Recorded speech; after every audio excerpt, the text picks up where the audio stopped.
Hola amigos, me llamo Muhammad Said y hoy quiero abrir mi corazón como nunca antes. No es fácil. Pasé años luchando internamente, en silencio, preguntándome si alguna vez tendría el valor de contar todo esto. No estoy aquí para impresionar, convencer ni atacar a nadie. Simplemente estoy aquí para compartir mi historia.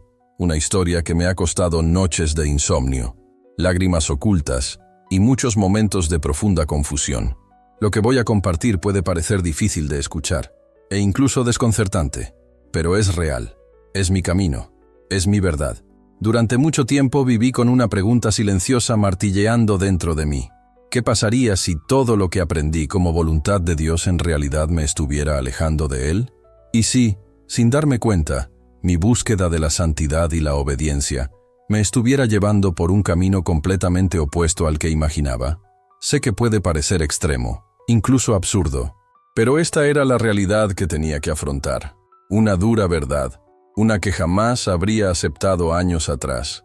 Pero Dios, en su misericordia, comenzó a abrirme los ojos de maneras que jamás podría haber imaginado. Durante años, fui muy devota. Mis oraciones eran constantes, mis ayunos rigurosos, y estudiaba con fervor. Quería agradar a Dios con todo mi corazón, pero con el tiempo, algo dentro de mí empezó a debilitarse. No era agotamiento físico, era algo más profundo, más existencial. La sensación de que, por muy bien que lo hiciera todo, faltaba algo esencial. Era como intentar tocar el cielo y nunca despegar del todo. Cuanto más lo intentaba, más atrapada me sentía. Empecé a preguntarme, ¿estoy conociendo realmente a Dios o solo siguiendo un sistema? Si has llegado hasta aquí buscando respuestas, o quizás simplemente impulsado por la curiosidad, te invito a continuar. No prometo convencerte de nada, pero sí ser honesto. Mi historia desafiará conceptos, sacudirá ideas profundamente arraigadas, y quizás incluso sacuda los cimientos de lo que siempre has creído. Pero espero de verdad que, al escuchar mi testimonio, te des cuenta de que no estás solo en tu dolor, tus dudas o tu sed de algo real. Porque hay esperanza, incluso cuando todo a nuestro alrededor parece llevarnos a la desesperación. Sé que este es un tema delicado, extremadamente delicado. Cuando hablamos de fe, no solo hablamos de creencias o prácticas. Hablamos de identidad, de raíces profundas que se forman en la infancia y que moldean en quienes nos convertimos. Para muchos, la fe es la base de la vida, la forma en que ven el mundo, a sí mismos e incluso lo que consideran correcto o incorrecto. Por lo tanto, quiero dejar algo muy claro desde el principio. Lo que voy a compartir no es una crítica al Islam ni a nadie que profese una fe diferente a la mía. No pretendo ofender ni generar controversia. Se trata simplemente de compartir mi experiencia, con honestidad, respeto y con la esperanza de que pueda ayudar a alguien. Durante mucho tiempo, yo mismo me ofendía si alguien cuestionaba mi religión. Lo consideraba irrespetuoso, ignorante o incluso un ataque espiritual. Pero hoy, después de todo lo que he pasado, he aprendido que, a veces, cuestionar sinceramente es precisamente el primer paso hacia la verdad. Durante años, guardé silencio. Sentía una creciente incomodidad, una inquietud difícil de explicar, pero la reprimía, porque cuestionar era peligroso. Tenía miedo de lo que diría mi familia, de lo que pensarían mis amigos. Tenía miedo de perderme, de ser rechazado, de encontrarme completamente solo. Y este miedo me paralizaba. Pero ¿sabes lo que descubrí? Que el silencio puede ser una prisión cruel, donde te convences de que estás a salvo, cuando en realidad te asfixian. Cuando no puedes hacer preguntas, cuando no puedes dudar, cuando todo debe aceptarse sin reflexionar, entonces, ya no tienes una relación con Dios. Simplemente sigues un sistema cerrado. Y eso fue lo que empecé a darme cuenta. Que la fe que me habían enseñado desde la infancia era sagrada, sí, pero también estaba llena de reglas y expectativas humanas que no siempre reflejaban el corazón de Dios. Por eso hablo hoy, porque el silencio ya no es una opción. Porque miles, quizás millones de personas experimentan lo que yo experimenté. Sentirse atrapadas, confundidas, con miedo de admitir que algo anda mal. Si eres una de ellas, debes saber que hay una salida. Y empieza con la verdad. No con la verdad de un hombre, sino con la verdad que viene de Dios, revelada con amor, gracia y libertad. Y eso es lo que quiero compartir contigo en este viaje. No discusiones ni religiones, sino el camino que me llevó a conocer a un Dios que no quiere que viva con miedo, sino con una vida plena. Antes de continuar, quiero pedirte algo desde el fondo de mi corazón. Escucha, solo escucha. Puede que no estés de acuerdo con lo que voy a decir, y no te preocupes. No espero aplausos ni aprobación, solo te pido que escuches, porque es escuchando con sinceridad que nace la comprensión. Y es a través de la comprensión que empezamos a ver a los demás con más humanidad. No estoy aquí para imponer verdades ni para intentar cambiar a nadie. Estoy aquí porque finalmente entiendo que mi historia puede tener un propósito más grande que simplemente aliviar mi propio dolor. Si quieres dejar un comentario, no dudes en hacerlo. Solo te pido respeto. Discrepar es parte natural del proceso, pero el respeto es esencial. Porque este espacio no es para discusiones ni insultos. Es para quienes, incluso con dudas y confusión, buscan sinceramente algo real. Un espacio donde las conversaciones difíciles pueden surgir sin miedo. Y si estás aquí, escuchándome hasta ahora, debes saber que tu presencia ya significa mucho para mí. No te imaginas cuánto. Empecemos por el principio. Crecí en una familia musulmana muy devota. No me refiero a una fe superficial. Hablo de un hogar donde la religión lo era todo. Era el centro de la vida, la guía de nuestras decisiones, el ritmo de nuestra vida diaria. Recuerdo las mañanas en que el adán, la llamada a la oración, resonaba por las paredes de la casa antes del amanecer. Era como una campana sagrada que nos despertaba, recordándonos que la vida no se trata de nosotros, sino de servir a Dios. Recuerdo el olor a incienso que emanaba de la mezquita de la esquina, como ese aroma impregnaba mi ropa y mi memoria. Era una atmósfera cargada de reverencia, pero también de intensidad. Mis padres se tomaban su fe muy en serio. 5 veces al día, dejaban todo lo que estaban haciendo para arrodillarse sobre sus tapetes de oración. Había un sentido de disciplina, de sacrificio, de entrega. Y de niño, pensaba que esto era lo que todos hacían. Creía que esta era la única forma correcta de vivir, que cualquier cosa diferente estaba mal, era peligrosa, quizás incluso maldita. Crecí con esta mentalidad. La fe no era una elección, era una obligación sagrada. Estaba presente en cada comida, en cada saludo, en cada pensamiento. Era como el aire que respirábamos. Pero por muy sólido y reverente que pareciera todo esto, había preguntas que no se podían formular, dudas que era necesario acallar. Y con el paso del tiempo, esto empezó a carcomerme. Pero esa parte se la contaré en los próximos capítulos, porque lo que viene después es donde todo empieza a cambiar. En mi infancia, todo a mi alrededor giraba en torno a la obediencia, no solo a los padres o a la escuela, sino a una estructura religiosa rígida, detallada y profunda. Desde muy temprana edad, aprendí que había cosas que simplemente no se podían hacer. El cerdo, por ejemplo, era más que un alimento prohibido, era un símbolo de impureza, casi como una línea roja que, si se cruzaba, traería graves consecuencias espirituales. Las bebidas alcohólicas se trataban con el mismo nivel de repulsión, e incluso la forma en que se sacrificaban los animales tenía que seguir rituales específicos, porque si no era halal, era impuro, ofensivo para Dios. Esto no era solo tradición, era sagrado, era ley, era la forma de complacer a Alá. Al menos, eso era lo que creía con todo mi corazón. No me sentí forzado, no en esa etapa. De niño, todo esto tenía sentido porque era la única realidad que conocía. Era como respirar, automático, natural. No tenía otras referencias. Recuerdo con cariño, y con cierta añoranza, a mi padre sentado conmigo en el suelo de la sala, siempre paciente, mientras repetía la Sura al-Ikhlas detrás de él. Ese momento se convirtió en un recuerdo imborrable, no porque comprendiera toda la profundidad teológica de lo que recitaba, sino porque sentía que estaba haciendo algo bien. Él es Alá, el único, repetía, y yo intentaba imitar su entonación con exactitud. Era simple, casi poético. Me conmovió, incluso sin saber por qué. Con el tiempo, memorizar versículos del Corán se convirtió en parte de mi rutina. A los 10 años, ya podía recitar suras enteras de memoria, algo que llenaba de orgullo a mi familia. La Sura al-Baqarah 2:163 fue una de las que más impactó mi joven mente. Y tu Dios es un solo Dios. No hay deidad excepto Él. Era más que una declaración de fe. Era la esencia de todo lo que sabía sobre espiritualidad. Creía profundamente que seguir estas palabras me llevaría al paraíso. El paraíso. Para mí, el Islam no era solo una religión entre muchas. Era la única verdad. Y cualquier desviación era apostasía, castigo y condena. Pero la vida no se trata solo de doctrinas. Se trata de preguntas, experiencias, conflictos. Y a medida que crecí, estas preguntas comenzaron a llamar a la puerta de mi corazón con más fuerza de la que me gustaría admitir. La adolescencia llegó como una ola inesperada. Yo, que estaba tan seguro en todo, comencé a sentirme dividido. Por un lado, amaba los rituales, el sentido de propósito, la belleza de las palabras sagradas. Por otro lado, comencé a notar grietas en la estructura.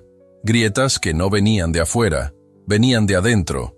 Aparecían en cosas pequeñas, como cuando me perdí una oración porque estaba jugando, o cuando me pregunté por qué no podía escuchar música como mis compañeros de clase. Al principio, fueron incomodidades fugaces, pero pronto evolucionaron en preguntas más grandes y profundas. ¿Por qué Alá, a quien se describe como misericordioso, exige obediencia con tanta rigidez? ¿Por qué son tan severos los castigos para quienes yerran, incluso por ignorancia? ¿Por qué no se les da a las mujeres el mismo espacio en las mezquitas? ¿Por qué no se les permite a los hombres dirigir las oraciones?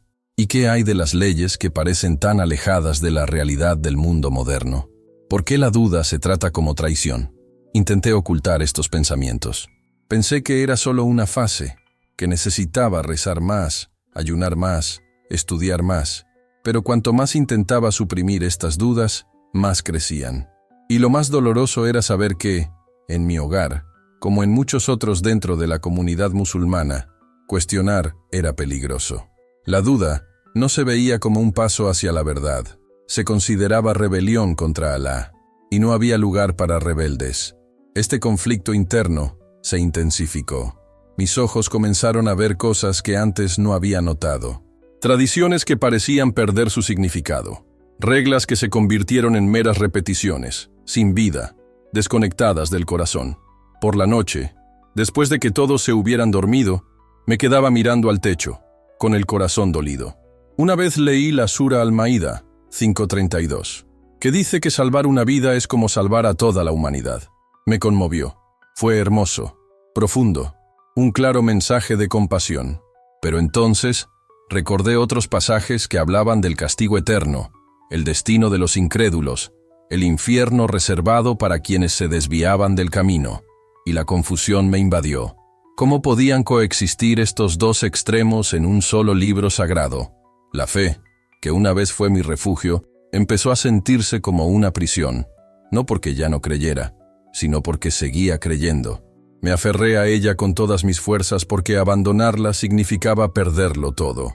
Mi familia, mi comunidad, mi sentido de pertenencia. Pero en el fondo, algo ya estaba roto. Me encontré ante un dilema imposible: mantener la apariencia de devoción, incluso cuando mi corazón empezaba a clamar por algo más, algo real. Y fue en ese llanto silencioso que Dios empezó a encontrarme, aunque no de la manera que esperaba. Y esa parte viene después. Durante mucho tiempo, intenté ignorar lo que sentía. Preferí convencerme de que mis preguntas surgían de mi propia ignorancia, de mi falta de madurez espiritual.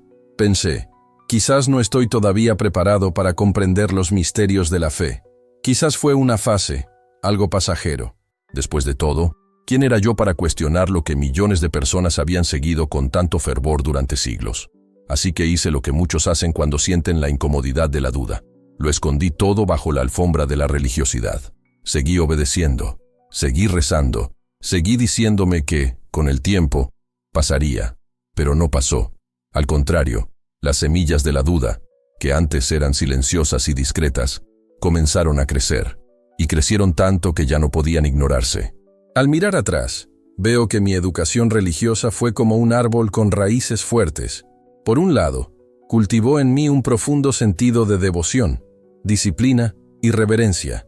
Pero por otro lado, sin querer, también cultivó el miedo a cuestionar, a pensar por mí mismo, a escuchar la voz que Dios puso en mí desde el principio. Una voz que decía, hay algo más allá de la obediencia ciega, algo más allá de las reglas y los rituales. Durante mi infancia y adolescencia, veía el Islam como la única verdad. Cualquier cosa fuera de él era un error. No había lugar para matices, no había alternativas. Era blanco o negro. Pero al madurar, al llegar a los últimos años de la adolescencia y a los 20 y pocos, las preguntas que antes eran susurros comenzaron a gritar. Era como si el agua estancada hubiera empezado a burbujear, sacando a la superficie todo lo que había intentado ignorar durante tanto tiempo. Al principio, las dudas parecían insignificantes, cosas casi triviales. Me dije, simplemente oren más, estudien más, ayunen más fervientemente, pero no funcionó. Cuanto más intentaba ahogar mis dudas en rituales, más resurgieron, ahora más intensas, más profundas, más imposibles de suprimir. Una de las primeras preguntas que realmente me inquietaron fue, si Alá es realmente omnipotente, omnisciente y omnipresente, ¿por qué necesita intermediarios? Si Dios todo lo puede, todo lo ve, está en todas partes, ¿por qué entonces necesitaría profetas para transmitir su mensaje? ¿Por qué no hablarnos directamente como un padre habla a sus hijos? La fe que me inculcaron afirmaba que Alá es inalcanzable, demasiado misterioso, y que solo a través de los profetas podíamos saber qué quería de nosotros. Pero esta idea empezó a parecerme contradictoria, porque un Dios verdaderamente todopoderoso no debería tener dificultad en revelarse a cada ser humano individualmente. Un Dios amoroso no querría esconderse tras mensajes antiguos, sino que se mostraría presente, personal y cercano. Otra pregunta surgió cuando empecé a prestar más atención a cómo el Islam trataba a las mujeres. Durante mucho tiempo, acepté lo que me habían enseñado, que los hombres eran los líderes, los proveedores, los guardianes, y que las mujeres debían ocupar un papel más recatado, sumiso y reservado. Así era la vida. Pero con el tiempo, y especialmente al tener más contacto con personas fuera de mi comunidad, empecé a ver cuánto esto limitaba, hería e invisibilizaba a las increíbles mujeres que me rodeaban, mis hermanas, primas, amigas, tan a menudo asfixiadas en nombre del honor, el celo o la voluntad de Dios. ¿Cómo podíamos justificar que se exigiera a las mujeres cubrirse completamente, mientras que a los hombres no? ¿Cómo podíamos reconciliar la Sura An-Nisa 4:34, que dice que los hombres son los guardianes de las mujeres, con la idea de que todos los seres humanos son igualmente dignos? Ese versículo, que antes me parecía una simple instrucción cultural, empezó a inquietarme profundamente, porque no se trataba solo de hombres y mujeres. Se trataba de poder. Se trataba de una jerarquía legitimada por Dios. Y en lo más profundo de mi corazón, algo decía, esto no está bien. Estas preguntas no eran meros debates teológicos para mí. Eran reales, tenían rostros, tenían nombres, eran dolores que experimentaban personas que amaba. Y cuanto más leía el Corán, no solo como seguidor, sino como alguien que buscaba respuestas sinceras, más parecían surgir las contradicciones de sus páginas. En cierto momento, leía algo profundamente conmovedor, como la Sura Al-Maída 5:32. Quien salva una vida es como si hubiera salvado a toda la humanidad. Y pensé, esto es hermoso, esto es justo, esto es divino. Pero poco después, me encontré con pasajes que hablaban de castigo eterno, condenación severa y la destrucción de quienes dudan o rechazan. Y eso me confundió, porque el mismo Dios que enseña que salvar un alma es un acto sagrado, también se describe como el que arrojará a las personas al fuego eterno, incluso por dudar, por no seguir los preceptos correctamente. ¿Cómo tenía sentido eso? Estas no eran preguntas de rebelión, eran clamores sinceros de claridad, de justicia, de verdad. Seguía queriendo creer, seguía queriendo confiar, pero mi alma comenzaba a comprender que Dios no podía ser contradictorio, que el amor no puede ir de la mano con el miedo, que el creador de todo lo bueno no podía esconderse tras estructuras humanas, patriarcales e injustas. Y fue en ese momento que mi camino empezó a transformarse. porque, sin darme cuenta, Dios ya me estaba guiando, no alejándome de la fe, sino acercándome a la verdad. Recuerdo exactamente el momento en que empecé a darme cuenta de que mis dudas ya no eran solo pensamientos aislados. Eran como ecos que se repetían en mi interior, creciendo en volumen y peso. A veces, con solo hojear unas cuantas páginas del Corán, me sumía en una montaña rusa emocional. Había momentos de belleza y compasión, como versículos sobre la misericordia, la generosidad y la justicia. Pero poco después, me topé con pasajes que describían con detalle el sufrimiento eterno que les esperaba a quienes simplemente no compartían mis creencias. Me pregunté, ¿cómo puede un Dios que se describe a sí mismo como compasivo y misericordioso condenar a un alma al fuego eterno solo por haber nacido en un sistema de creencias diferente? Esta pregunta no se me iba de la cabeza.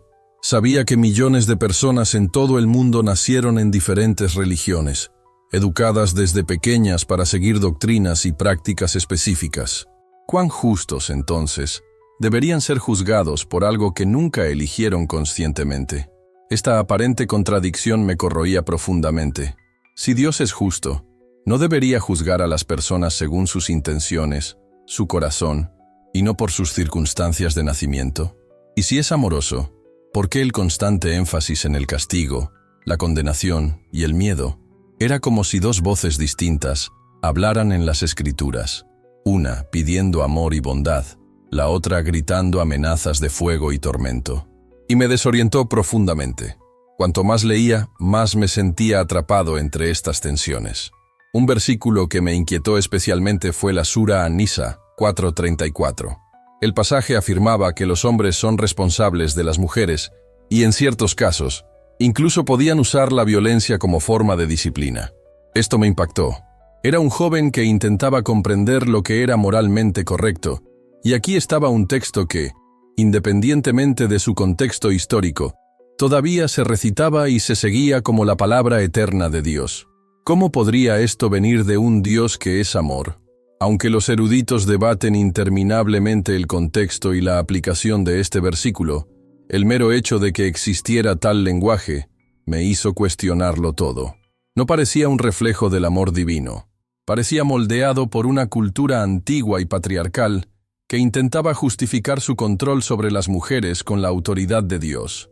Y por mucho que intentaran convencerme de lo contrario, algo dentro de mí gritaba, esto no está bien, esto no es justo, esto no parece venir de un Dios bueno. En esa etapa de mi vida, no luchaba contra Dios.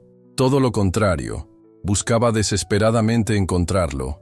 Quería comprender, quería confiar, quería estar segura de que Él era, de hecho, quien me habían enseñado. Pero lo que vi no fue claridad, sino contradicción. Y esto me dejó no solo confundida, sino también angustiada. Había días en que me sentía completamente paralizada por la culpa. Temía estar pecando con solo cuestionar. Temía que mis pensamientos le abrieran una puerta a Satanás para alejarme de la salvación. Recordé los sermones que decían que el diablo sembraba dudas en los corazones de los creyentes. Y entonces me sentí culpable, sucio, indigno. Empecé a aislarme. Me lo guardé todo para mí. No me atrevía a compartir estas preguntas con nadie, ni siquiera con mis amigos más cercanos, ni siquiera con mi familia. El miedo a ser juzgado, a ser excluido, a ser acusado de blasfemia, era demasiado grande. Ya no dormía tranquilo. Era como si viviera una constante batalla interna entre el miedo a la condenación y la sed insaciable de respuestas verdaderas. Fue entonces cuando, en silencio, comencé a buscar. Tarde en la noche, cuando todos dormían, encendía el ordenador y me sumergía en la investigación. Buscaba términos como, ¿es Alá lo mismo que Dios? ¿Existe salvación fuera del Islam? ¿Por qué los musulmanes creen en el castigo eterno? Tenía hambre de verdad, de sentido, de liberación. Y sin darme cuenta, ese fue el momento en que mi alma empezó a dar sus primeros pasos para salir de la prisión del miedo y adentrarse en un nuevo territorio, el de la verdadera búsqueda. Fue a través de Internet que accedí a ideas que nunca me habían presentado en la mezquita. Empecé a estudiar otras religiones y filosofías. Leí sobre el cristianismo, el judaísmo, el budismo e incluso el zoroastrismo. Y, para mi sorpresa, Encontré puntos en común con el Islam, pero también profundas diferencias. Algunas de estas doctrinas me resonaron de una forma que las tradiciones con las que crecí nunca habían tenido. Pero ninguna idea me conmovió tanto como el concepto cristiano de la gracia. La simple pero poderosa noción de que la salvación no proviene del esfuerzo humano por obedecer reglas perfectas, sino de un amor incondicional derramado sobre nosotros, incluso en nuestros errores. Me dejó sin palabras. La gracia, tal como se presenta en las enseñanzas de Jesús, era algo que nunca había experimentado, un perdón que no necesita ganarse, la aceptación que precede a la transformación, la fe que nace de la relación, no de la imposición. Por primera vez, sentí esperanza en medio del caos, una esperanza que no me decía, tienes que ser perfecto para ser aceptado, sino más bien, eres aceptado y por tanto puedes empezar a transformarte. La idea de un Dios que se acerca al hombre, que se hace carne, que sufre el dolor de la humanidad, era algo radicalmente diferente a todo lo que había conocido hasta entonces. Y en ese silencio matutino, con la mirada fija en la pantalla, me di cuenta de que algo dentro de mí había cambiado para siempre. Aún no sabía a dónde me llevaría todo esto, pero sabía que no había vuelta atrás a la oscuridad de la obediencia sin comprensión. Ahora necesitaba seguir la luz, por pequeña que fuera, que comenzaba a aparecer en mi horizonte. Había algo extrañamente reconfortante en las enseñanzas budistas. La forma en que hablaban de la mente, la autoconciencia, el desapego del sufrimiento. Todo ello me traía una paz serena que ya no encontraba en las oraciones que recitaba mecánicamente 5 veces al día. Había claridad en esa simplicidad. Los principios budistas parecían tan directos, tan humanos, tan libres del miedo constante al castigo que acechaba cada decisión en mi antigua fe. Pero con cada línea de un nuevo texto que leía, también me invadía una sensación de traición, como si estuviera rompiendo un voto sagrado a Alá, aunque ese voto nunca hubiera sido realmente mío, sino heredado. Empecé a vivir dividido entre 2 mundos. Por un lado, la libertad intelectual, el placer de descubrir, de pensar, de comparar, de reflexionar honestamente. Por otro, el peso de la lealtad espiritual, la culpa paralizante que me decía que me deslizaba hacia la condenación, que me engañaban ideas extrañas y peligrosas. Era una guerra invisible dentro de mí, y con cada nueva lectura, cada nueva pregunta, esta guerra se intensificaba. No se trataba solo de ideas, se trataba de mi identidad. Abandonar el Islam, o incluso cuestionarlo, era como intentar amputar una parte de mí. Era todo lo que conocía. Estaba entrelazado con la percepción que tenía de mí mi familia, el respeto que recibía de la comunidad, el papel que desempeñaba en la vida de tantas personas. Sabía que cualquier paso fuera de la línea podía significar rechazo, soledad, deshonra. Y aún así, sentía que no podía seguir viviendo en esa prisión interior. Algo tenía que ceder. Me tambaleaba entre la esperanza y la desesperación, la certeza y la confusión, la fe y el miedo. Era como caminar sobre un puente de cristal agrietado. Cada paso me alejaba más de lo que antes consideraba sagrado, pero también me acercaba a algo que apenas entendía, pero que sentía genuino, la búsqueda de un Dios que aún no conocía, pero por quien mi corazón empezaba a anhelar casi con dolor. Mirando hacia atrás ahora, me doy cuenta de que no fue solo un periodo de duda, fue el comienzo de mi liberación.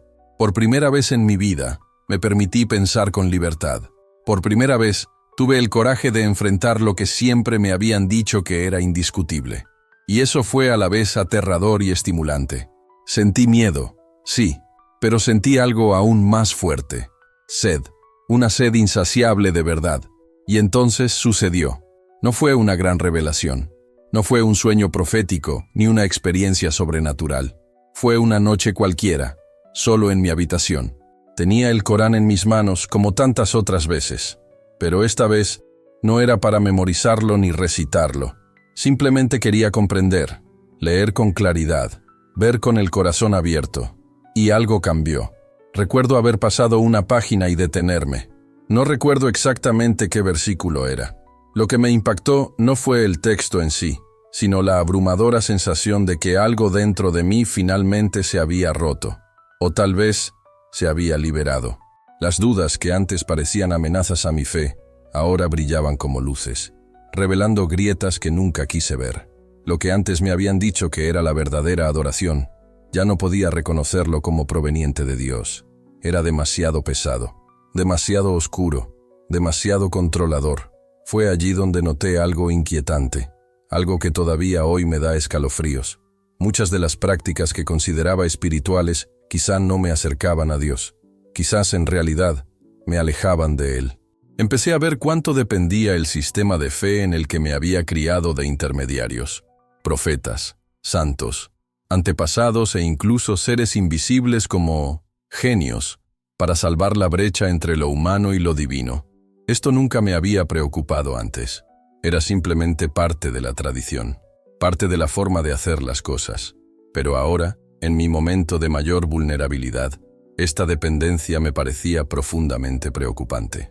Recordé las veces que mi familia viajaba para visitar las tumbas de sabios o mártires considerados hombres de Dios.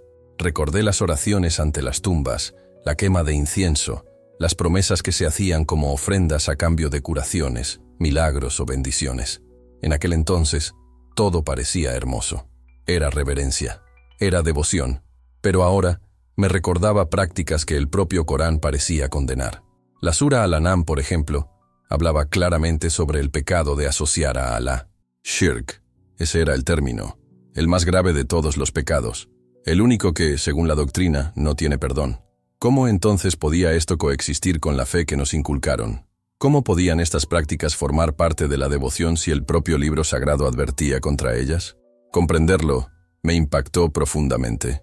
Fue como si estuviera atrapado en una sutil trampa, una forma de idolatría velada disfrazada de piedad. Y entonces, por primera vez, me pregunté, ¿estaba adorando a Dios? ¿O simplemente obedeciendo un sistema religioso construido por hombres? Esa pregunta me revolucionó por completo. Me sacudió por dentro, pero también me liberó, porque en ese momento lo supe con claridad. Si Dios realmente es quien dice ser, santo, amoroso, justo, accesible, entonces no necesita intermediarios. No exige miedo, solo verdad. Y ciertamente no se esconde tras reglas que lo distancien de sus hijos. Fue allí, en esa noche silenciosa, que algo empezó a nacer. Algo pequeño, pero real. Un nuevo anhelo, una nueva esperanza. Aún no sabía su nombre, pero ahora sí. Fue el comienzo de un encuentro, no con una nueva religión, sino con Dios mismo. Cuanto más reflexionaba sobre todo lo aprendido, más inquietud sentía. Era como si Dios estuviera desvelando, capa a capa, el velo que me había cubierto los ojos durante años. Creía estar adorando al único Dios verdadero, pero empecé a darme cuenta de que, en la práctica, estaba interponiendo muchas barreras entre Él y yo. Figuras veneradas, tradiciones ritualistas, líderes religiosos casi intocables, y sobre todo, un sistema que exigía sumisión absoluta, pero desalentaba el cuestionamiento sincero. Comencé a ver la dura realidad. Aunque el Islam condenaba abiertamente la idolatría, o eludir, al igual que el pecado imperdonable, muchos de los rituales que practicábamos no eran tan diferentes de lo que el Corán y la Biblia condenaban. Era una contradicción incómoda. Lo cierto es que hacíamos exactamente lo que el Islam condenaba en otros pueblos: establecer intermediarios entre nosotros y el Creador. Fue entonces cuando me topé con un pasaje de la Biblia que me conmovió profundamente. Isaías 44, 9, 20. Nunca olvidaré cómo me impactó ese texto. El profeta expone con una claridad devastadora lo absurdo de la idolatría, describiendo a hombres que tallan imágenes con sus propias manos, se inclinan ante ellas y dicen: «Tú eres mi Dios». El pasaje ridiculiza este comportamiento como insensato y vacío. Y allí, en esa crítica mordaz, me vi a mí mismo. Vi mis prácticas. Vi la ceguera con la que había sido criado. Empecé a preguntarme, ¿estábamos realmente adorando al Dios verdadero o habíamos caído en la misma trampa contra la que los profetas siempre nos habían advertido? Pensar en ello me dio escalofríos. Pensar que las oraciones que había pronunciado durante tantos años, tan llenas de esperanza, lágrimas y llanto, pudieran haber estado dirigidas no al Creador del universo, sino a una estructura religiosa contaminada por prácticas heredadas del paganismo, era casi insoportable. Y, para colmo, esta comprensión adquirió una dimensión aún más intensa cuando tuve un sueño que me dejó una profunda impresión. En el Islam, los sueños se toman muy en serio. Muchos creen que son mensajes de Alá o revelaciones del mundo invisible. Crecí escuchando historias de personas que vieron ángeles, oyeron voces y recibieron guía espiritual en sueños, y hasta ese momento nunca había experimentado algo así. Pero esa noche, sí, en el sueño, me encontraba en un vasto desierto. El suelo estaba seco y agrietado, el cielo teñido de un rojo intenso que parecía latir con algo amenazador. Ante mí se abrían dos caminos. Uno brillaba con una luz dorada, suave, serena, casi magnética. El otro estaba envuelto en una niebla espesa y oscura, donde sombras distorsionadas susurraban palabras que no podía entender, pero que me llenaban de un miedo inexplicable. En medio del silencio, una voz, firme, pero llena de misericordia, resonó en mi interior. Elige sabiamente, porque tu destino eterno depende de ello. Desperté presa del pánico. Mi cuerpo estaba empapado en sudor. Mi corazón latía ensordecedor en el silencioso amanecer. E incluso después de lavarme la cara, intentando volver a dormir, la imagen no me abandonaba.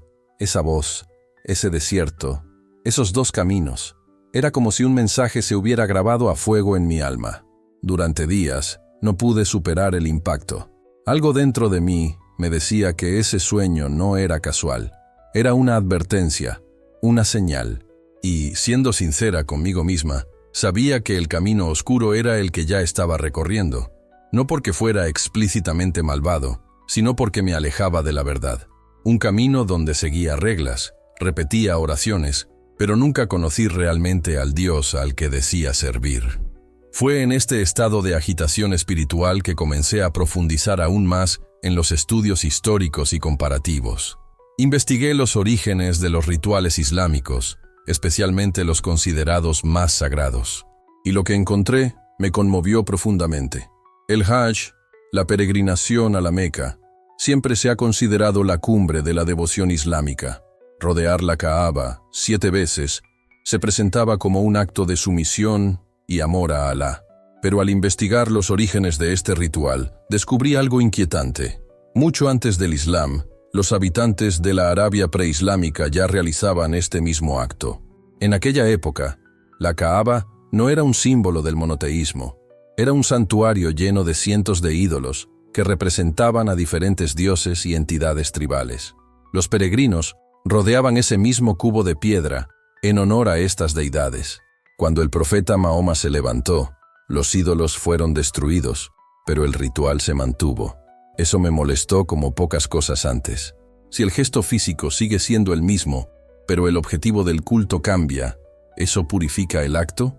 ¿O será que, sin darnos cuenta, aún cargamos con la esencia de esa práctica pagana, simplemente disfrazada con nuevas palabras?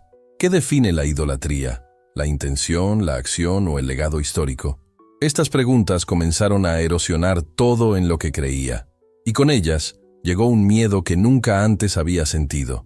No el miedo al castigo de Dios, sino el miedo a vivir una mentira disfrazada de fe. El dolor emocional era intenso. Sentía que mi corazón se rompía cada día, como si estuviera de luto, y en cierto modo, así era. Estaba enterrando la fe que me había creado. Estaba despidiendo la comodidad de lo familiar. Estaba renunciando a una identidad que había luchado toda mi vida por mantener. No se trataba solo de abandonar una religión. Era como perder una parte de mí, como cortar lazos con el único lenguaje espiritual que mi familia entendía. Y lo más duro fue saber que seguir este nuevo camino inevitablemente significaba perder a personas que amaba. Porque el Islam no es solo una creencia teológica, es una cultura, una comunidad, una red de relaciones. Y para muchos, cuestionarlo es sinónimo de traición, de apostasía, de vergüenza. Sabía que no habría vuelta atrás, no habría término medio. Pero aún así, algo dentro de mí gritaba, la verdad vale más que cualquier cosa, aunque me cueste todo. Y en ese punto del camino, estaba dispuesto a perderlo todo si eso significaba encontrar finalmente al Dios verdadero. El Dios que no necesita intermediarios. El Dios que no me detiene por miedo, sino que me atrae a través del amor.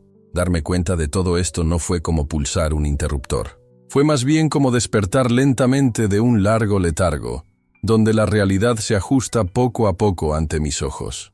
Comprender que ya no podía seguir en el camino del Islam fue como desgarrarme la piel, como si me arrancaran algo profundamente arraigado. No a la ligera, sino con dolor. No solo estaba cuestionando un sistema religioso, estaba desafiando todo lo que me había definido desde mi nacimiento. Mi cultura, mi familia, mi nombre, todo parecía estar ligado a esta fe, y soltar eso significó renunciar a la identidad que llevaba como una segunda piel, de esas que no te puedes quitar sin dejar cicatrices. Más que eso, fue como admitir que había dedicado años de mi vida a algo que ahora veía fundamentalmente mal. No por malicia, sino por error. Y eso dolió. Dolió profundamente. La culpa llegó como una avalancha, sofocante, implacable. ¿Cómo podía simplemente echarlo todo a perder? Mis padres, quienes me criaron con tanto cariño, con tanto sacrificio, quienes renunciaron a la comodidad para que aprendiera los principios del Islam, ¿cómo los miraría a los ojos? ¿Cómo podía explicarles que todo lo que creían haber hecho bien, ahora lo veía como algo que me alejaba de Dios, en lugar de acercarme a Él? La angustia era insoportable. Había noches en las que apenas podía respirar. Lloraba en silencio, acurrucada en mi habitación, intentando no despertar a nadie. Me debatía entre el amor que sentía por mi familia y la innegable necesidad de ser honesta conmigo misma, de seguir lo que ahora creía que era la verdad. Cada lágrima era una batalla entre la lealtad a mi pasado y la valentía de abrazar el futuro. Me sentía desgarrada, destrozada.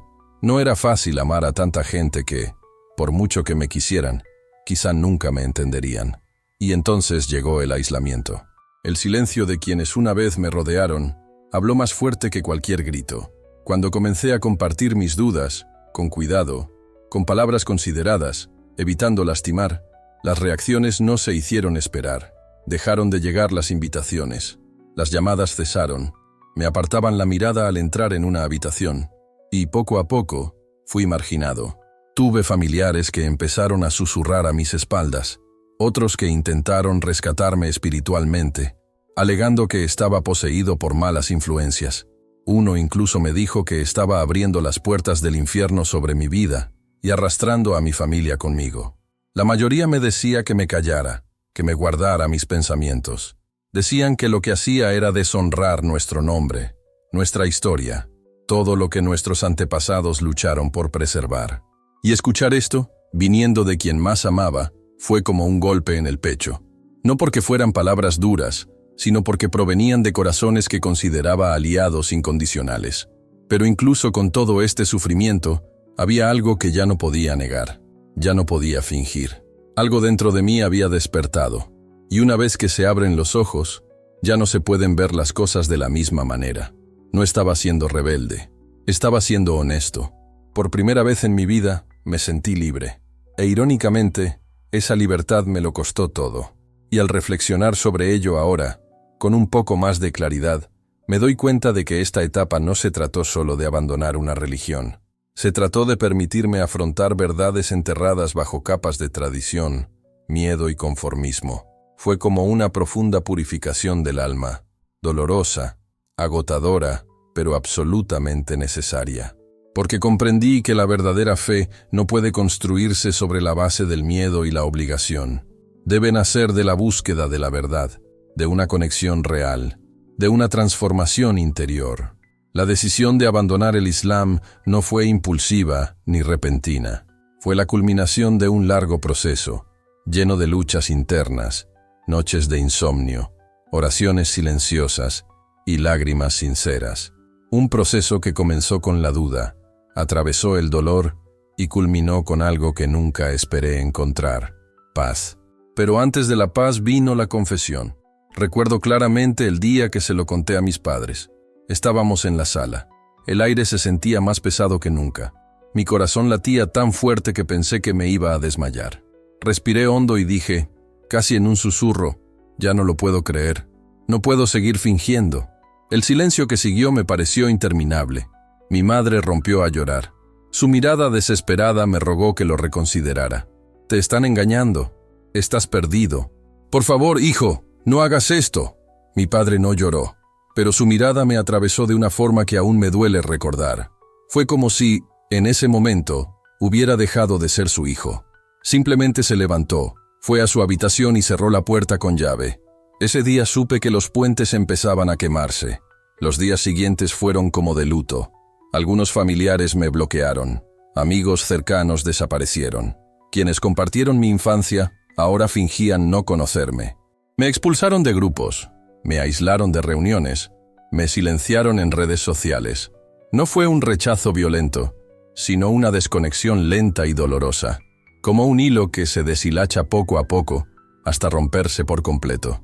Y aún así, sabía que había hecho lo que debía, porque, por primera vez, no intentaba complacer a nadie. Intentaba complacer a Dios, al Dios verdadero, el Dios que no se esconde tras rituales, el Dios que no exige miedo, sino que ofrece gracia, el Dios que no se pierde entre intermediarios, sino que se revela de forma directa, clara, personal y transformadora. Y yo aún no lo sabía, pero ese fue el comienzo del mayor descubrimiento de mi vida.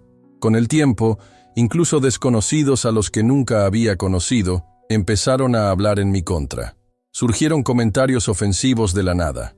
Me llamaban traidor, infiel, siervo de Satanás.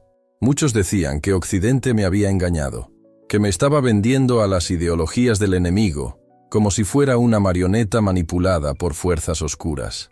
Pero lo que no sabían, y quizá nunca lo sepan, es que nada de esto fue fácil.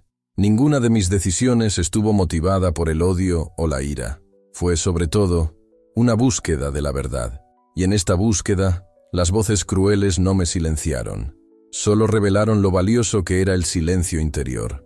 Resulta extraño decirlo, pero en medio de tanto aislamiento, comencé a sentir una libertad que nunca antes había experimentado. Por primera vez, no vivía para complacer a nadie. Ya no me guiaba el miedo a ser juzgado ni la expectativa de encajar. Simplemente era yo, rota, confundida, pero finalmente honesta conmigo misma. Aún así, el impacto emocional fue intenso. Hubo días en que la soledad me aplastó. Hubo otros en que sentí que renacía. Para afrontar todo esto, decidí buscar ayuda. Empecé terapia, algo que durante mucho tiempo consideré innecesario o incluso un signo de debilidad. Pero allí, sentada frente a alguien que me escuchaba sin condenarme, comencé a desprenderme de las capas de culpa, vergüenza y miedo que me habían atormentado desde la infancia. Años de represión, de sentimientos reprimidos en silencio, salieron a la superficie. Descubrí que gran parte de mi dolor provenía de no haber tenido el espacio para ser vulnerable, para decir no sé, no entiendo, o simplemente tengo dudas. También comencé a participar en pequeños grupos en línea, espacios de apoyo para personas que, como yo, estaban abandonando el Islam o atravesando una crisis de fe. Allí, por primera vez, encontré eco en mis propios sentimientos. Escuché historias tan intensas como las mías. Descubrí que no estaba sola. Personas de diferentes países, orígenes y contextos enfrentaban dilemas similares: el miedo a perder a sus familias, el peso de la apostasía, la búsqueda de un sentido más allá de las restricciones religiosas. Pero el punto de inflexión más profundo fue espiritual, porque incluso después de dejar el Islam, no perdí mi anhelo por Dios. Seguía creyendo que había algo más allá de nosotros, algo más grande. Simplemente ya no sabía cómo llamarlo. Fue en ese momento que el cristianismo empezó a entrar en mi vida, lenta, casi imperceptiblemente. No porque me prometiera el paraíso ni soluciones preconcebidas. Al contrario, fue precisamente porque no ofrecía garantías fáciles que me atrajo. El mensaje central del cristianismo, la idea de que Dios me amó sin que yo necesitara merecerlo, me impactó como un rayo. En el Islam siempre había sentido que mi salvación dependía de mi desempeño, que tenía que demostrar mi valía cada día, que cualquier desliz podía costarme la eternidad. La idea de un Dios que concede gracia, que ofrece el perdón como un regalo, no como una recompensa, parecía absurda, y sin embargo, era justo lo que mi corazón anhelaba oír. Efesios 2:8-9 se convirtió en un versículo clave en esta nueva fase.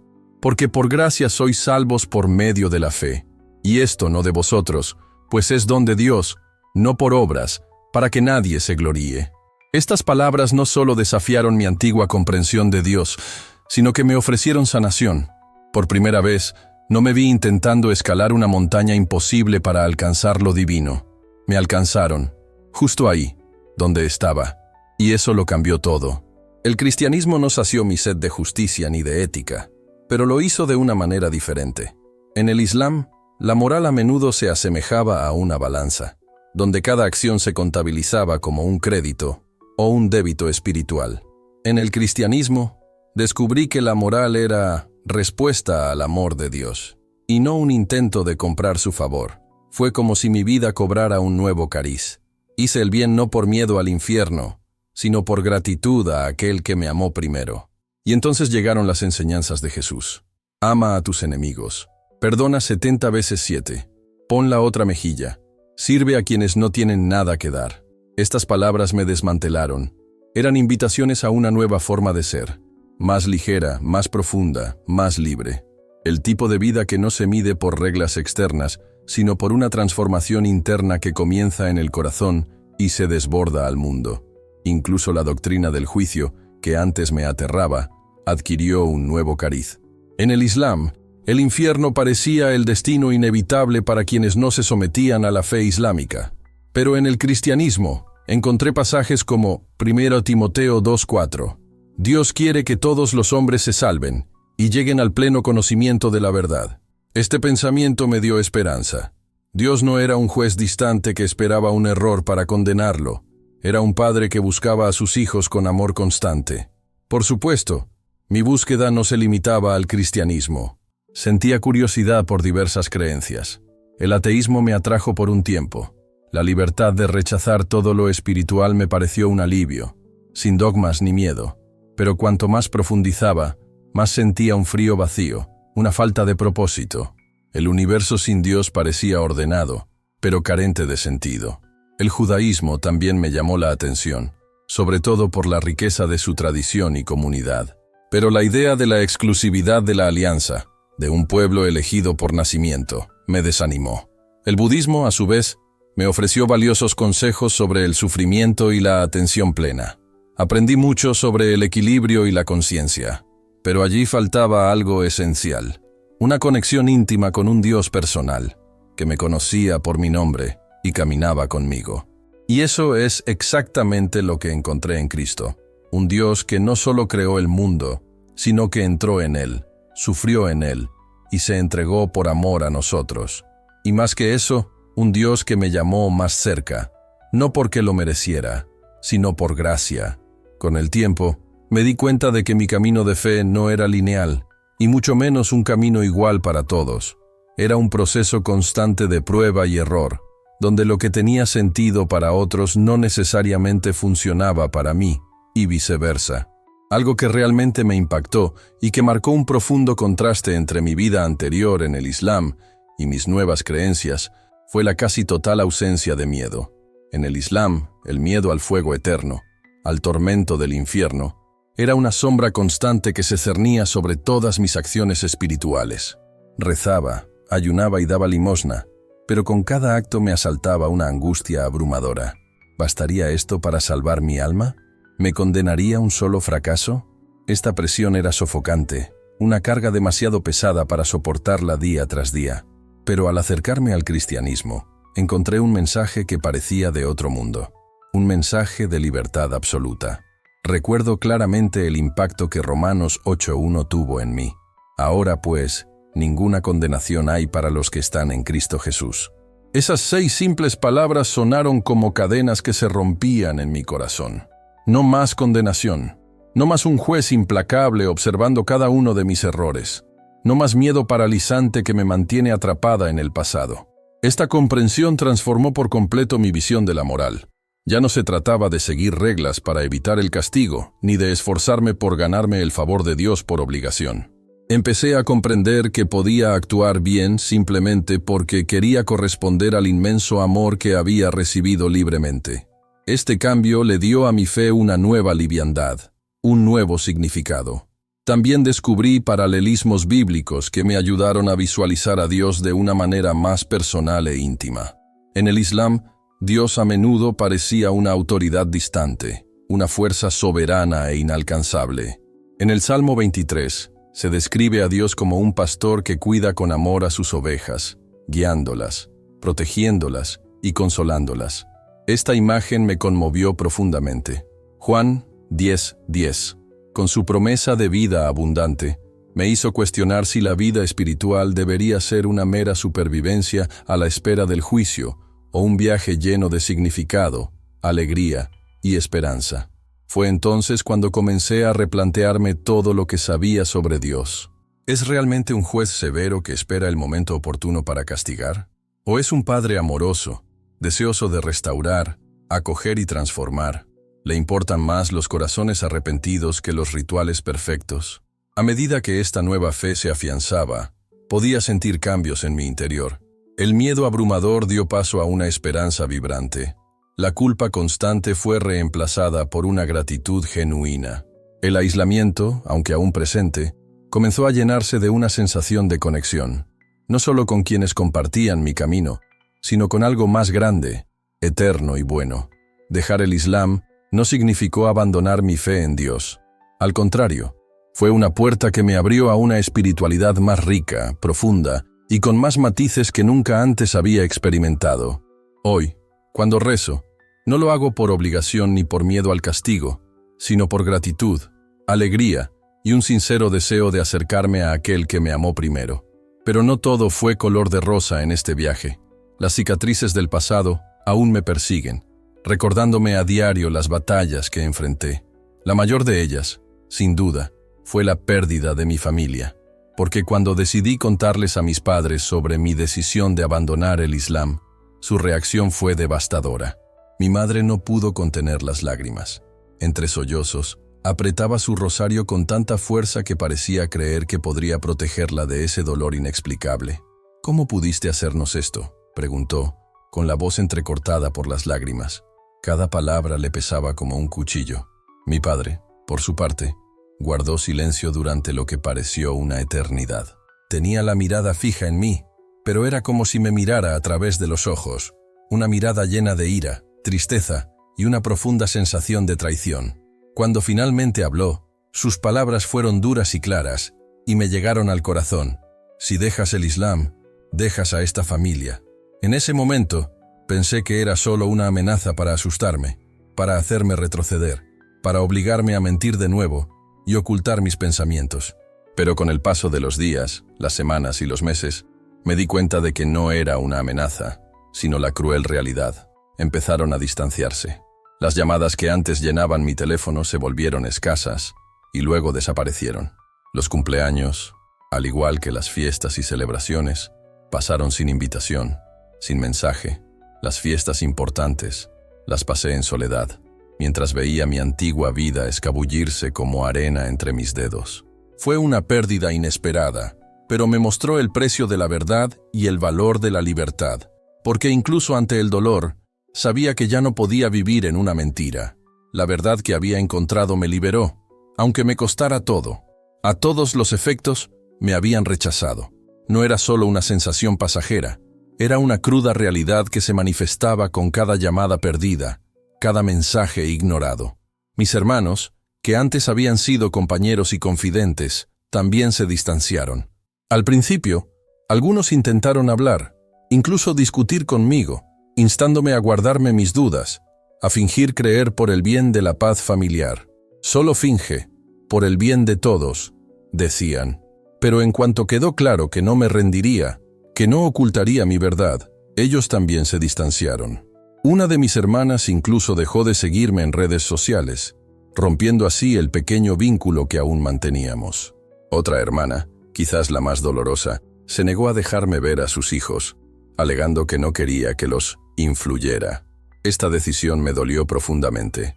Sentí el peso del estigma cultural que rodea la apostasía, tan intenso que ni siquiera los lazos de sangre, que creía inquebrantables, fueron suficientes para soportarlo. Lo que realmente me dolió no fue solo el rechazo, que fue devastador en sí mismo, sino la conciencia de lo profundamente arraigados que estaban la vergüenza y el honor en esa cultura. Para ellos, yo no era solo una hija o hermana que había cambiado de opinión. Estaba manchando el apellido familiar, deshonrando a generaciones de musulmanes que me habían precedido. Una mancha que amenazaba con borrar el respeto que con tanto esfuerzo me había ganado. El peso de esta acusación era como una piedra en el pecho, y algunos días me resultaba casi imposible respirar bajo tanto sufrimiento. Pero no fue solo en mi familia donde se desató la tormenta. La reacción de la comunidad musulmana que me rodeaba fue igualmente dura. Amigos que hasta hacía poco habían compartido cenas, risas nocturnas, consejos y confidencias conmigo, de repente empezaron a tratarme como si fuera un extraño, o peor aún, un enemigo a evitar. Mensajes agresivos y fríos inundaron mi bandeja de entrada. Acusaciones de lavado de cerebro, de estar bajo la influencia de ideologías occidentales perversas, o simplemente de ser una persona mala y engañada. Palabras duras y ofensivas, que jamás repetiría, resonaban en mis oídos. Algunos fueron más allá y denunciaron mi apostasía a los líderes de las mezquitas locales, lo que dio lugar a sermones anónimos donde los apóstatas eran duramente condenados desde el púlpito. Empecé a notar el miedo en los ojos de la gente al verme, el mismo miedo que sentía cada vez que alguien se atrevía a cuestionar la autoridad religiosa.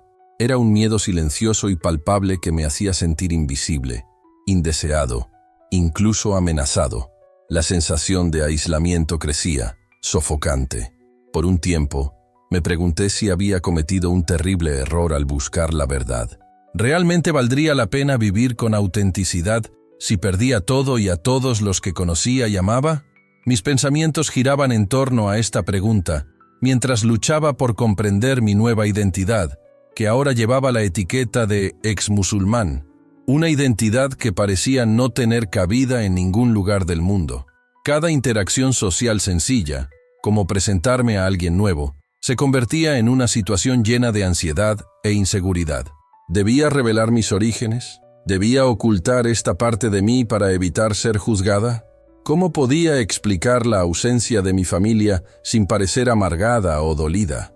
Estas preguntas me atormentaban, haciendo que incluso los momentos más cotidianos fueran tensos.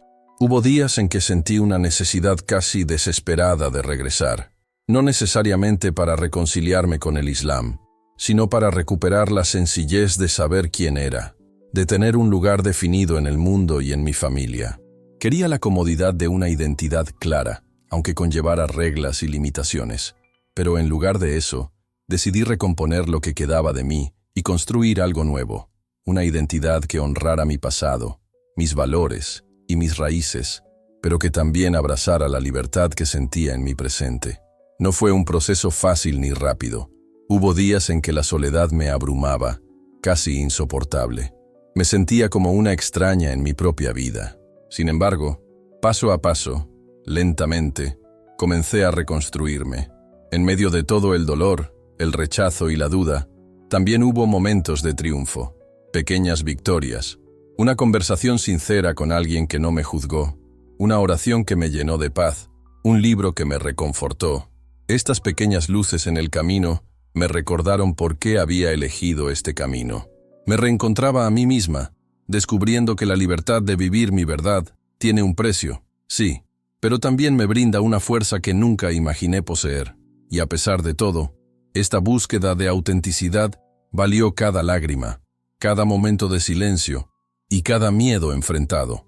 Una de las experiencias más notables y transformadoras que tuve tras dejar el Islam fue, sin duda, encontrar aceptación en una nueva comunidad.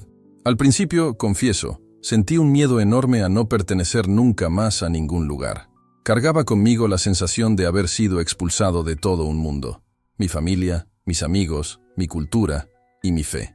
Me sentía perdido en un vacío, un extraño desarraigado.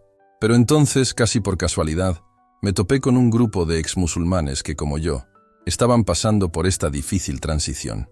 Nos reuníamos regularmente para reuniones donde, por primera vez en mucho tiempo, pude ser completamente sincera sobre mis dudas, mi dolor y mis sueños. No había máscaras, ni juicios, ni condenas. Solo personas que entendían exactamente por lo que estaba pasando porque vivían la misma realidad. Allí, en ese espacio acogedor, nuestras historias se entrelazaron y las palabras de apoyo y aliento nos fortalecieron. Fue como encontrar un puerto seguro después de una tormenta interminable. Estas conexiones fueron verdaderos pilares que me sacaron de la oscuridad cuando creía que me hundiría en un mar de soledad y desesperación. La sensación de ser vista, escuchada y comprendida me llenó de una esperanza que no había sentido en años. Ya no era una sensación de ser simplemente tolerada o soportada, sino de ser genuinamente aceptada por quien realmente era. Una mujer que había tomado decisiones difíciles, pero que buscaba vivir con integridad y autenticidad. Además, forjar relaciones fuera de mis antiguos círculos fue una fuente inesperada de alegría y crecimiento. Libre de expectativas culturales o religiosas, por fin pude experimentar amistades basadas en el respeto genuino y la libertad de ser yo mismo. En estas nuevas relaciones, nadie esperaba que cumpliera roles rígidos, ni me presionaba para adaptarme a tradiciones en las que ya no creía. Simplemente se preocupaban por mí como persona, independientemente de mis creencias o la falta de ellas. Esta transformación incluso se extendió al ámbito de las relaciones románticas. Antes, sentía una enorme presión para casarme con alguien que compartiera mi fe y se ajustara a los ideales de mi familia y comunidad. Era una decisión llena de obligaciones y expectativas, no necesariamente de amor genuino.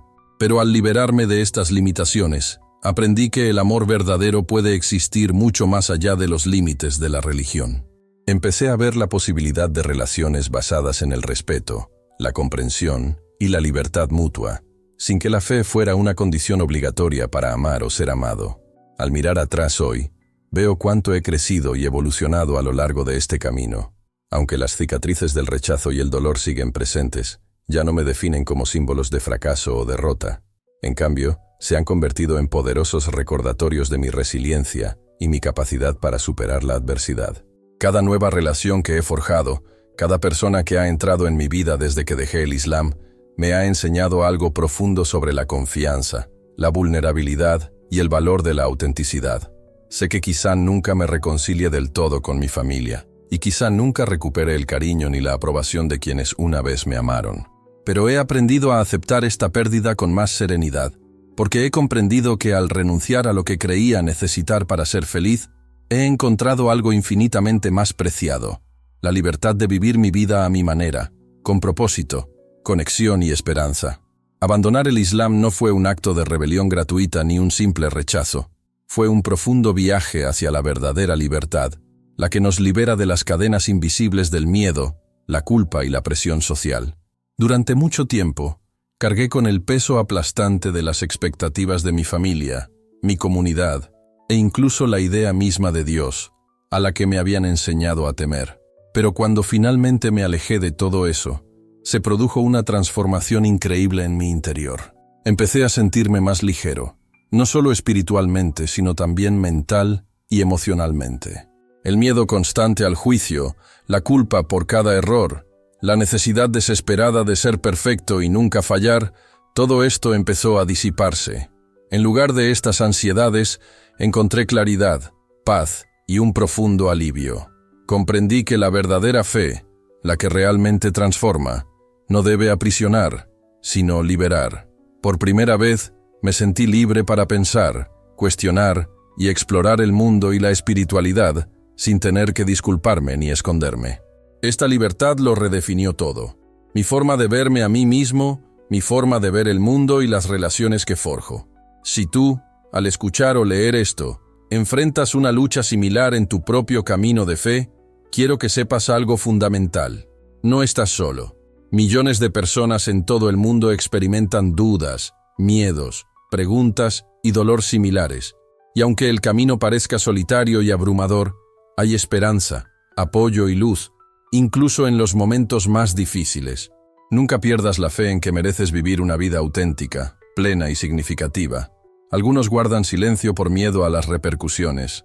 Otros se van en silencio, desapareciendo en nuevas vidas que jamás imaginaron posibles. Sea cual sea el camino que elijas, recuerda esto. Mereces vivir con autenticidad. Tus creencias, tus dudas, tu búsqueda de la verdad, importan.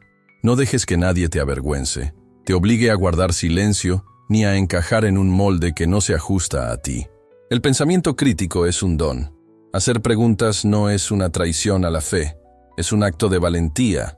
Así que, Donde quiera que te encuentres en tu camino, sigue adelante. Aunque sientas que caminas sobre fuego, confía en que la sanación y la esperanza te esperan al otro lado. Sé que no todos estarán de acuerdo con mi interpretación del Islam, ni con mi decisión de abandonarlo. Y eso está bien. La fe es profundamente personal, y la experiencia de cada persona es única. Algunos de ustedes podrían inspirarse con lo que he compartido. Otros podrían discrepar vehementemente, y eso también está bien. Mi objetivo no es convencer a nadie de seguir mis pasos. Sobre todo, quiero enfatizar la importancia de la elección individual y el pensamiento crítico. Si tu fe te brinda alegría, propósito y plenitud, aférrate a ella firmemente.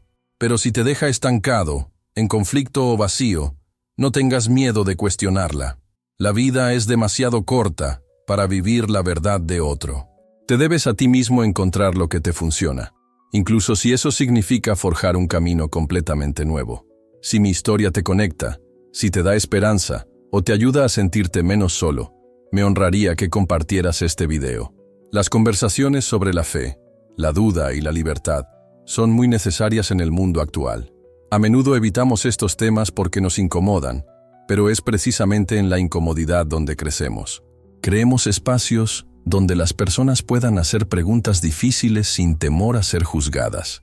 Si te sientes inspirado a participar, suscríbete a mi canal, deja un comentario y únete a la conversación a continuación. Comparte tus reflexiones, tus dificultades y tus triunfos, porque juntos podemos construir una comunidad basada en la empatía y la comprensión. Recuerden siempre tratarse con amabilidad y respeto.